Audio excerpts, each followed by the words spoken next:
A very good morning, everyone.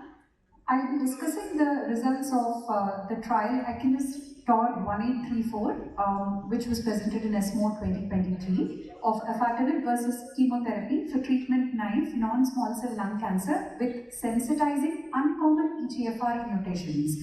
This was a phase 3 trial by Mounika et al. So we know that the two most common EGFR mutations are exon 19 deletion and L858R mutation, which account for more than 85% of the EGFR mutations that we see, and they are called as the common EGFR mutations. But EGFR mutations are diverse. They include many other uncommon and compound mutations as well. So the remaining 15% of the EGFR mutations, they are a heterogeneous group of molecular alterations within exons 18 to 21, and they are collectively called as the uncommon mutations. There is no conclusion whether EGFR TKI is the optimal treatment for these diverse mutations other than the common ones, or is chemotherapy the only way to go? Because all the pivotal phase 3 trials that used EGFR TKIs against chemotherapy, they mainly included participants with the common EGFR mutation. This uncommon mutation subset was very underrepresented in most of these trials. The uncommon EGFR mutations can be broadly classified into 3 groups. The common ones, which are still sensitive to the EGFR TKIs, include G719X, L861Q, S768I, and mutations like that, out of which G719X is very common. And the other group comprises T790M and exon 20 insertions, which are insensitive to previously approved EGFR TKIs, but we use drugs like osimertinib or amivantamab to deal with these mutations. And then we have compound mutations and the other uncommon mutations from exons 18 to 21.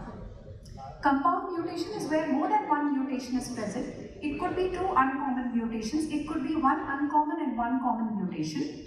And based on in vitro assays, it was seen that first and third generation TKIs only have modest activity against these cell lines which have uncommon mutations, whereas Afatinib has a higher activity. And even clinically, if you see the subgroup analysis of NEJ002 and some retrospective analysis, they did find that efficacy of first generation EGFR TKIs, including Gefitinib and Erlotinib, was poor in patients with uncommon and compound mutations.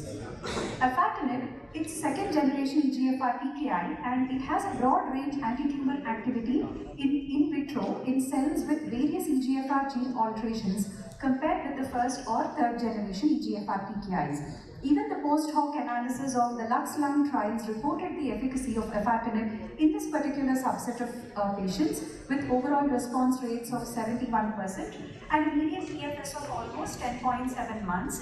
This formed the basis of the FDA approval of Afatinib as the first-line treatment of patients with uncommon EGFR mutations.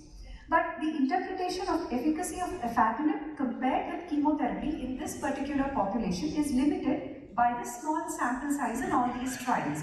So a phase 3 trial was needed to establish the superiority of Afatinib over platinum doublet chemotherapy in patients with these sensitizing uncommon EGFR mutations.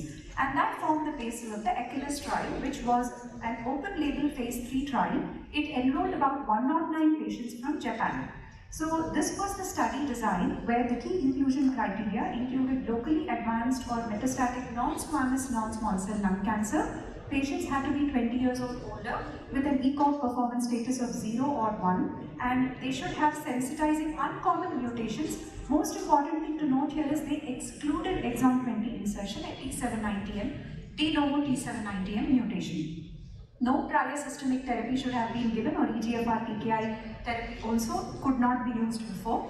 Patients with stable CNS metastasis were included. Patients were stratified according to mutational status, whether single uncommon versus compound, stage, whether 3-4 versus recurrent, CNS metastasis present or not present, and Afatinib dosing 30 mg versus 40 mg, because a 30 mg dosing was used in elderly and frail patients who were felt not to be able to tolerate 40 mg dosing. Patients were randomized in a 1:2 ratio to platinum pemetrexed until progression. So 4 cycles of pemetrexed platinum, which could be cisplatin at 75 mg per meter square, or carboplatin AUC 5 or 6, followed by pemetrexed maintenance.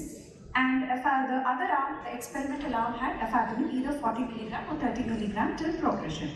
The primary endpoint was investigator-assessed progression-free survival, and the sample size of 106 was based on a 75% power to detect a hazard ratio of 0.6 in PFS with an alpha of 0.05. A pre-planned interim analysis was there, and there were secondary endpoints like overall response rates, overall survival. The baseline characteristics were generally well balanced between the two treatment arms, and if you look at the pie graph that shows the unusual or uncommon mutations, most of them were single mutations, out of which G719X was the most common one. And the other compound mutations, they constituted a small proportion, out of which the uncommon compound mutations were the most common variety. At a follow-up of about a year, the PFS for Afatinib arm was 42% against 19% in the chemotherapy arm. So the median PFS was 10.6 months for Afatinib versus 5.7 months for chemotherapy, with a hazard ratio of 0.4. That was statistically significant, and it crossed the efficacy boundary of 0.03 as the p-value. The objective response rates were better in Afatinib arm. They were numerically better, although not statistically significant. Disease control rates were similar. There were 2 complete responses in the Afatinib arm and 41 partial responses. Because of the efficacy that was shown by Afatinib, the Data and Safety Monitoring Committee recommended an early termination of the study.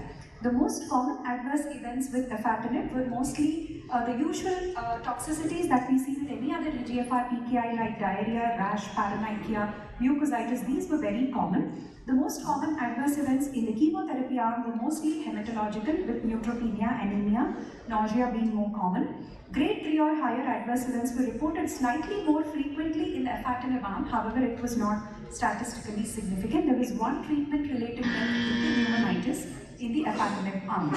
So to conclude, Afatinib is superior to platinum doublet chemotherapy with respect to PFS and overall response rates as an initial treatment for patients harboring uncommon or compound EGFR mutations. First in its kind evidence this trial provides to support the use of an EGFR TKI rather than chemotherapy in this particular subset of patients. However, validation in larger trials and with overall survival data would further strengthen this concept. Thank you.